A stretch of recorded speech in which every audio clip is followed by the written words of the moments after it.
মা সব বাসনগুলো মেজে দিয়েছি। হ্যাঁ হয়ে গেছে বাসন মাজা? হ্যাঁ এবার আমাকে 200 টাকা দাও। ও 200 টাকা, দাঁড়া দাঁড়া দিচ্ছি। টাকাটা আমি ঠিক নিয়ে নেবো। হ্যাঁ এই নে 200 টাকা কর করে। এই 200 টাকাটা দিয়ে আমি অনেক কিছু কিনবো। থ্যাংক ইউ মা।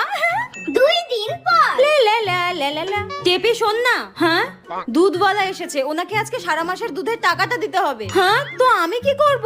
আমার কাছে এই 500 টাকাই রয়েছে, 200 টাকা আমার কম পড়ছে, দে না মা। হ্যাঁ আমার কাছে কোথায় 200 টাকা? আমি কোথায় পাবো? নেই মানে? দুদিন আগে যে আমি তোকে বাসন মাজলি বলে 200 টাকা দিলাম, ওই টাকাটা কই গেল? দে ওটা।